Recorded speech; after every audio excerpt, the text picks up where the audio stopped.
today's episode. Man, I absolutely love to have you, Jim, on the show. Jim Fitzmorris, to me, you're like New Orleans' Shakespeare, man. You know, like, that is a very nice thing to say, and maybe the most insane thing you've ever said to me, but I'll take the compliment. It's absolutely... We were actually having a good talk about Shakespeare before we got started in this conversation. Yeah, and actually that's why I brought it up, because it's definitely... Well, because when I visit you in your theater, I just feel like I'm visiting Morgus in the Old City Ice House. We talked about that too, you know, it's and like, the show you saw the other week, the Batman show that we did, I kept thinking about it because the show was so different from the first night we did it to the night that you saw it.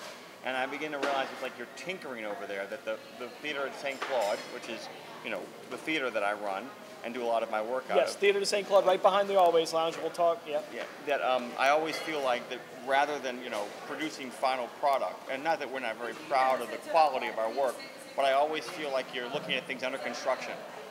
It's almost like walking into one of those, when you go to an artist's studio.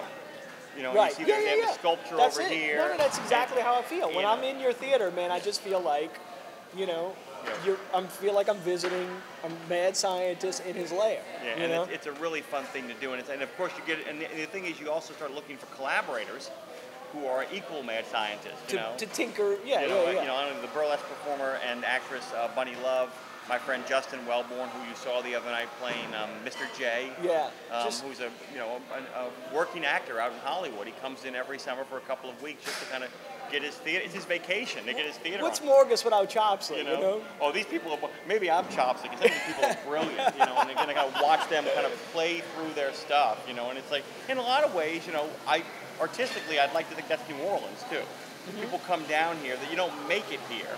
You don't. Well. You do make it New Orleans. You don't become here. You make the things that you become later here. It kind of sucks you. You come down here to experiment, to play around with form, to play around with style, to find yourself, to find your voice, and then once you figure it out, you go someplace else with the work, you know. Without knocking New Orleans at all, it's helpful to think about New Orleans artistically and culturally as a really, really well-run AA or AAA franchise. Make this really clear. The city is major league. I think New Orleans is a major league place. But what I mean is in the sense that it's like, you know, we don't have, you know, major studios down here or television shows, you know, in regards to like, you know, we're not the arbiters of cultural taste in the way that New York or Los Angeles are.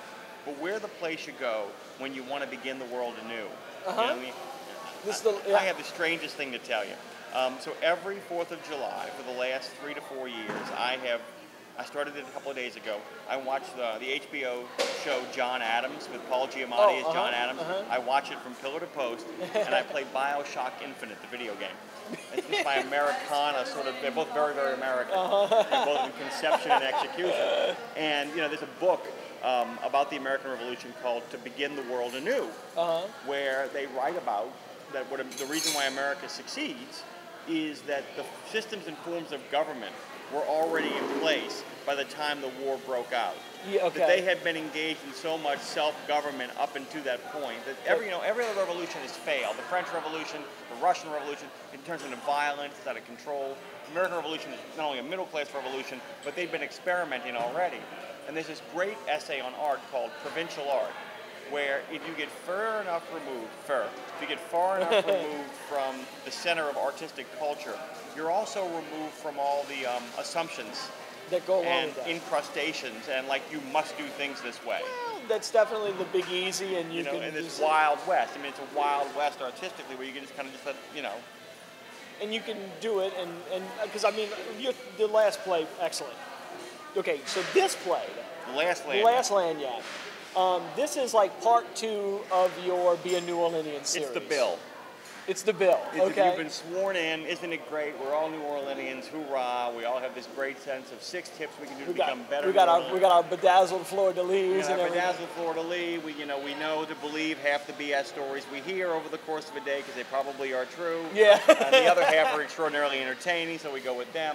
So we know that, and you know, we also understand that, you know, so much of what is affected down here culturally is about the religious melting pot that the place is, that mixture of, you know, Black Baptist with, you know, Roman Catholicism, you know, with contributions of, you know, one of the largest Jewish populations in the South, you know, affects us culturally in ways that other southern cities don't. It's all charming, it's all fun.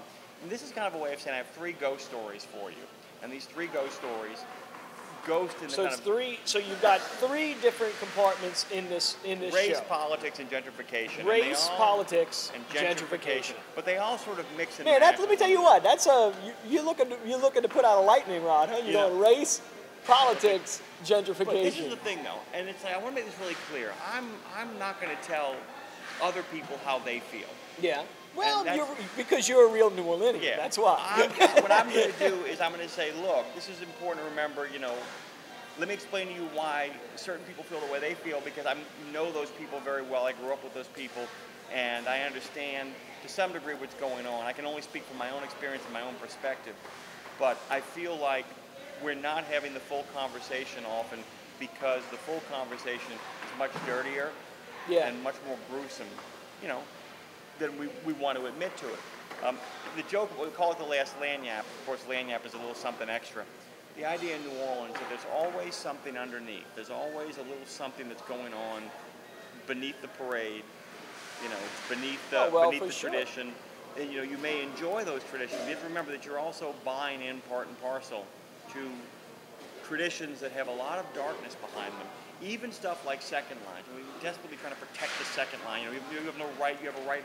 Yeah. You realize, of course, that you are, you're doing something when you do that. That is, whether it is in resistance to or in being brought in with it, it's also part and parcel of, our bad racial past. Yeah. And that we're not all guilty. They don't, but most people don't understand that. I think because most people kind of don't talk about the gritty end of it. They're just like, look, Right. we got alcohol and music and have fun. Yeah, there's a great way to kind of look at it, and I think as a culture, not just as New Orleans. 'Cause New Orleans, I think, are poised better to do this than anybody else. We're not all guilty for what's happened, and a lot of people, social justice warriors in particular, people who are out to kind of point out every little last slight. And a lot of those people are right. I wish I had half the courage some of those kids do. But we're not all guilty. We're all responsible. And here's the difference. Okay. The idea that, we did not do these things. We are not the ones out there making those things happen. But we do know that they happened, and we do know that we're part of that system. So we're responsible for making sure it doesn't happen again. Okay. And that's the thing.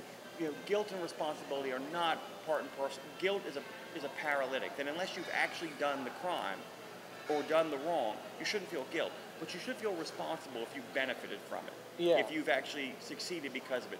So to say that white privilege should not induce guilt. It should induce responsibility.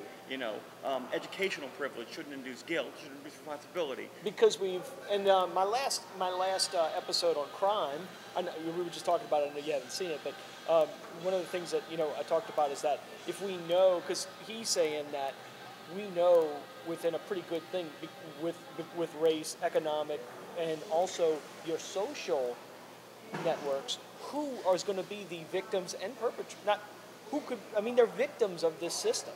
And my question to him was, don't we have a moral responsibility as people maybe that are not to try to redirect resources to that kind of thing? Of course, it's above my pay grade. I pour coffee for a living. Yeah, but the thing is, you get the nail on that about resources, though. When we have never had a conversation, the thing that's getting missed in all of this stuff, and attacking, the current mayoral administration for this, that, and anything else, I want to tell people, you can't run any sort of progressive, and I use that word with a lowercase p, any sort of active or healthy form of government if you're not properly funding it, and if you have to finance off the backs of your poorest citizens through stuff like fines and fees rather than taxes, you're going to get the government you pay for. Yeah. And the people that complain about police protection, who are the same people who, if you went to them with a bond that gave the police, that paid our police the highest in the nation, they would blanch. Yeah. Because I think it's as easy as beating people with clubs and throwing people in jail. Yeah, but it's not that simple. It hasn't worked. Look, it's a great theory, but we've tried it, and it doesn't work. It's a great theory either. But they tried. We tried. We tried it, and it doesn't work. Yeah, how's that? And we know. So we need to change that idea. And we know, that this city, a city that deals in joy, that uses joy as its calling card. Yeah, as a selling point. Needs to figure out ways that we can joyfully. It's like a big old Hinko, to share the wealth of what we have with those who don't. And like I said, it's Culturally. It's not for when them. you say share the wealth. Yeah. You know, It's not for them. It's for us. I mean, you know, you want your neighbors healthy because you want to catch a cold. Everyone in this city that I've talked to that comes to this coffee shop, every single, and this is one thing, you hear me, I'm passionate now, everyone wants their neighborhood to be great. They want their neighborhood to be safe. Right. They want it, whether it's Gentilly, whether it's St. Roch, whether it's Bywater, whatever the case may be, the number one thing, I want to be able to walk the streets at night. We're out of space. There's no place left to go. So you live where you live. There's no place left to run anymore either, because people can get there too fast. There is no way to go someplace now that is in New Orleans. So you say places to run, and one of your stories is about New Orleans East. Right. The second story. So let's specifically, we're going to talk about places to run. Let's specifically talk about New Orleans East. Yeah, I mean, you know, one of the things that, you know, I read things that from people who come from out of town on the internet all the time, who are living here now, who say some things that make no sense to me in regards to like the city of New Orleans. Like, if you've even done your basic Wikipedia research, much less the actual research. Right. New Orleans East, of course, doesn't really exist until 1960. Yeah. I mean, it really doesn't exist as an entity. Frenchmen desire good children. You read the book? Yeah. It's not, New Orleans East is a, it's so funny how that book ends, because it paints New Orleans East as this like golden era for New Orleans. Because when you think about it, the book was written in this, finished in the 60s or whatever, just when that's becoming a thing. And it's so interesting to read like New Orleans East as like looking at this like grand, like looking at the West. Like isn't everything going to be perfect out there? That's a great book to bring up in regards to that too, because in 1960 the future was so bright out in New Orleans East. You had to wear shades because there weren't any trees out there either. Well, You know, and the thing but what it ended up, if you look at New Orleans East, it really is an attempt to be New Orleans without having to be New Orleans. Mm-hmm. It's an attempt to create a Birmingham / Atlanta / Nashville / Memphis / Dallas suburb in New Orleans. In New Orleans. And, you know, there's a certain level, that area of the country I call McStarducks. McStarducks. McStarducks. It's McDonald's, Starbucks, and Dunkin' Donuts all mixed into one, and it's only distinguished by the number of trees and the height of the glass buildings as you move. It's the New South. Yeah. People want to be a part of New Orleans, but they don't want to deal with the bad roads. They don't want to deal with the crime. They don't want to deal with, we talked about this earlier, the cobwebs, all those poles and the cables. Because it is pretty. I mean, I look around Bywater all the time. Like, isn't this place nice? But damn, there's so many power lines and so everything. many power lines because you can't bury them underground. And out there in the east, they buried them underground. They did it originally the first time. Yeah, they did it the first. They buried it underground. So you've got this neighborhood that is essentially to be pristine. The idea is to make it pristine in terms of getting in and out too. I mean, you had Hain Boulevard, Chef Mentor, the I-10, and then you can backdoor it in through Chalmette if you wanted to. But there's no reason why, if you're coming from New Orleans, you have to drive through to Chalmette. I mean, if you're coming from the lakefront, you could take Hain. If you're coming from Mid-City or Gentilly, you could take, Gentilly Boulevard to become Chef Mentor, or you can just fly into the interstate. And the interstate, of course, it's actually almost pitch perfectly designed. If you look at the layout of it, it may be the best laid out area in the whole city. Yeah, it was phenomenal. I mean, I always like think of that as like the city's front door. Because think about it, most people that are driving in are driving in from that way. Even the sign that you see when you come off the twin span, you know, when you come off the Frank Davis bridges. The Frank Davis bridges. Call them what they are. They were named that. Let's go with Frank Davis. So you come off the Frank Davis bridge, and there's a big sign that says, there it is. I mean, there it is. You're here. You're here. Welcome to New Orleans. New Orleans East, yeah. And you cross that Industrial Canal Bridge, and it says New Orleans East, and it is, it's a situation where that area of the world attempted to be, part of the voting bloc of New Orleans without having to be New Orleans. It was extraordinarily white, extraordinarily safe, extraordinarily protected. Big voting bloc for a lot of, candidates in the 70s. Ron Fauché comes out of there, and Kiefer comes out of there. And then the oil bust happens. Well, it's a trifecta of actions. It's New Orleans reminds the East that it's part of New Orleans by making sure that Betsy reminds the East that it's part of New Orleans. Then you have the oil bust, which we'll get into in the show, is a little bit more complicated than just one strike, but you end up turning a lot of transitional apartments, which are designed for young families to live into while they wait for their house to be built, get turned into Section 8 housing, which begins the white flight. And then the election of Montreal and the ensuing fight over the policeman strike of '79 and the tension that gets out there when you have literally, people won't realize this too, but you can make a case that David Duke help the white flight occur from New Orleans East, because it was his guys that were burning crosses during the police strike out in New Orleans East on black homeowners' lawns and all that kind of. It's a really complicated history. And then, of course, you get the coup de grace with Katrina. Yeah. And then these poor people can't catch a break with the tornadoes and all that kind of stuff. And, but what has never come back to the East, the people have come back to some degree. What's not come back to the East is beginning to trickle in. Finally, we see, the Lowe's, the Walmart, the Home Depot. Yeah. Home Depot's commitment was from the beginning, but the rest of them kind of trickled back in. Because, I remember as a kid, man, I'd go to the Plaza, the Plaza, that was so cool with the ice skating rink. Oh, yeah. That was like I said, it was going to be Houston. It was going to be, the beginning of it. The problem is, here we run out of room. Houston, you can keep on going. Atlanta, you just keep on going. We run out of room here. Yeah. The only place to go here is up. Yeah. And that's a risk, too, because the winds might knock you down. And so here's New Orleans East. They try to make it Houston, but as it turns out, New Orleans creeps up on it. New Orleans creeps up on it. Let me make it really clear. What we just talked about now is a very small part of what we're talking about in that story. That story is about what happened when we went out there a couple of years after Katrina to start weatherizing houses. Uh-huh. We went into the weatherized houses, and after, solar panels are wonderful. If you don't weatherize the house, all you're doing is solar paneling the giant leaky sieve, and your power bill doesn't go down. Right. So we got this contract to go out there and weatherize houses, and I was running a crew for my brother, and it's one particular story about what happens at exit. I think it's 249. It's the Jazz Land. The Jazz Land exit? Is it 249 or 248? I can never really remember which exit it is. So it's the Chalmette exit. It's the one after the Chef it's the Mentor. Michoud. The Michoud exit. The Michoud exit, which of course, I call the equivalent of the room 237 in The Shining. You don't want to go there. Just you don't. don't want to go there. And not give away the whole story, but at some point we end up arguing over the racial makeup of a work crew out there with the local residents, with a broker in between us both. I think it was Adventure Boulevard, on Adventure Street or Adventure Boulevard, a minister named Ulysses with a blind wife named Polly. Think about that.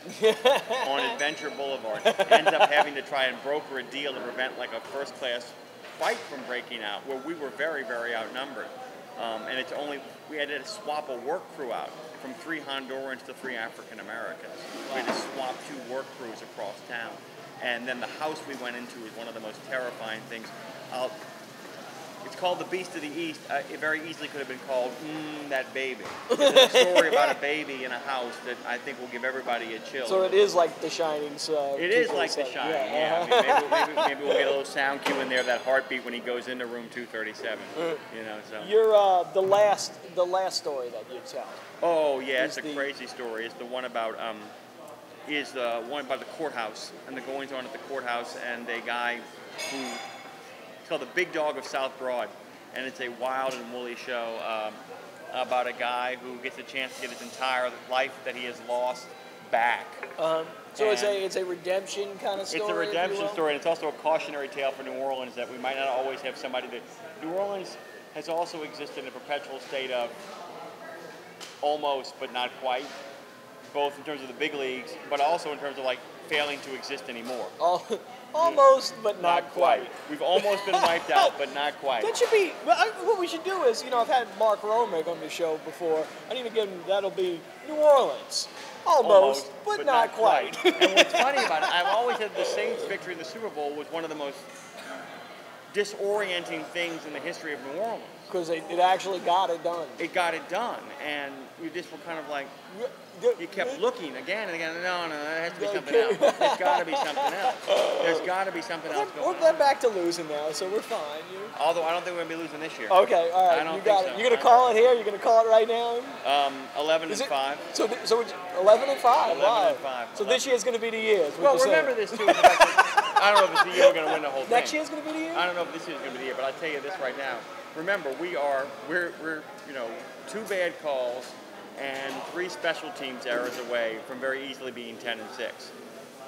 Think about it really hard. It's like, and there are, 2 special teams errors from, being 11-5. 11-5. That's a tall call. Well, I got to tell you, I like this new pass rusher they got, and I have a feeling that not having to be the only featured back that Adrian Peterson and Mark Ingram are going to destroy people. That when you think you got one figured out, the other one's going to put you in a hurt locker. And so we're going to see what both those guys can do in space. So it could be an interesting year. So this year's going to be the year. I just like to say that. Yeah. Well, I don't think it's. Here's the thing: we've already had the year. I'm not worried about having the year anymore. We've had the year. People got to calm down. We've had. Hey, you know what we've had more years than Atlanta. Yeah, 25-point lead or whatever. 25-point lead. Almost. But one of the, when you're talking about the redemption of the city, and I think that's very important. I think that's probably the most important thing on here is that you're talking about the fact that yes, the city has been saved, if you will, time and time again. And I'll be honest with you, a lot of times ungratefully. Oh ungratefully. We've been very ungrateful. You should have saved us, really. I think we've been very ungrateful. People forget that Lyndon Johnson, Vic Skiro, as I point out in my play, did not save this city during Betsy. He almost botched it. Yes. But the day after Betsy, Lyndon Johnson was on a plane down here helping us rebuild the city. And look, I'm a defender of the Bush the Younger. Yeah. But they dumped a ton of money down here. Maybe they didn't do it right. Maybe they got here too late. But once it was done, they didn't abandon us. Right. Once they realized they'd abandoned us, they then came back in, boots on the ground. And they said, "Whoops." There's a lot of money that came down here. People have rallied to us, have saved us on occasion. Our levy system is as good as it's ever been, whatever that means. Half the soldiers at the Battle of New Orleans alone weren't from here. They were just guys who came down with Andy Kentucky Jackson. or whatever. Guys from Kentucky. Action junkies, I call them. Greasy long rifle action junkies. And they came down here and saved the city. If it weren't for them, we'd have been having cocktails in the quarter, and no sons of guns would have came through. I don't know. I don't know what would have happened. I think it'd have caused some real problems to the treaty again. I'm not sure it would have had that much of an impact. But people talk about that, and I hate to bring that, but yeah, I think the treaty again. I think they'd have been like, oh yeah, well we're in New Orleans now, so forget about that. I don't know. That's a big debate. Would the treaty again collapse? I don't think so. Remember, because the British had no stomach for it either. They had. Remember, those were crack troops under Wellington that we beat. The problem was they didn't know the terrain. That was what really. And that they didn't realize that he was whatever your problems with Andrew Jackson are, he was an exemplary military commander, and he actually knew the ground he was fighting on, and he figured it out, and he did. He beat him. He did a great job. I don't know. Yeah, the thing is, but we were like I said, we were saved by a lot of outsiders too in that situation. Our own people stepped in. We had our own people. Guys from Kentucky. Jackson, FEMA. Andy says we got to kill somebody. Let's get down there. What? Not Native Americans? Okay, we'll kill somebody else. Fine. Yes. Fine, Andrew Jackson. Lunatic. But that's your point, is that we've been saved by the outside over and over again. Over and over again. And it's a cautionary. And have been saved by the real outside because the state has no love for us. We've had maybe one or two governors really friendly to us, one of them being John McKithen, who built the Superdome, who's, I think, the man most responsible for building the dome. And I would go to my grave insisting on that. For everybody like McKithen, who had a great deal of investment in New Orleans, we've had governor after governor who has used us as a whipping boy, as the villain, or as the stepchild. So the main point is, you give us this fun little thing, because we're going to have to wrap up here, but you give us the main thing, and then you kind of say, hey, we've got to kind of wake up. And every story is hey, this is a great city, we love it, but if we want to save it, the wetlands are getting real damn close to our walls here, and we've got to figure this out. And we got to take a real hard look at ourselves, because you've had him on the show before, A.J. Allegra, who runs the NOLA project. They commissioned me to write a play, and it's called The Battle for New Orleans. And there's a moment in the play where a homeowner comes in and says we could use a little more quiet and a little less culture around here, meaning for the neighborhood. And I sometimes feel like that this city used to take a big deep breath at Ash Wednesday. Yeah. Have a little bit of a religious pip up for St. Pat's and St. Joe's. Yeah. Besides that, all was quiet on the Western Front for a long time until you got to Jazz Fest. And even that was a percolation. It was great, but what's happened is that the party has become in perpetuity. that it seems like everybody, you know, that somebody It's a dies. festival Look, every day. somebody dies and we have a second line for them, or a big party, or you know, and I feel like that we are a destination spot now for a perpetual party that's exhausting the people who live here. Yeah. Now that being said, I will also go to my grave insisting that whatever is being fought about New Orleans is being fought between wealthy locals and wealthy out-of-towners arguing over 17 blocks of real estate that begin and around the Treme and end around Poland Avenue in a big giant debate about what it is. You know, something's being lost in New Orleans. I'm like, no, New Orleans is fine. It got sick of listening to you saying what's been lost in New Orleans, so it left and it went someplace else, and it's hanging out in Gentilly, or it's hanging out in Lakeview, or it's in the part of Mid-City that you don't think is hip yet to go to. Yeah. I'm getting a little bit on my high horse. Maybe I should I hear you. bring it down. Yes. So this is what it's all about. All through July, you got dates all through July. Tickets available right here at Coast Roast. Thursday, Friday, Saturday at 8 o'clock, starting on the 6th, and Sundays at 6 o'clock. Show's about an hour and 5 to 10 minutes. I don't have, this is, you know, to have somebody on twice, this is important to me. You got to go see this show. This is excellent. Come see the last Lagniappe. Jim, thank you so much. Appreciate it. Thank Take you. care.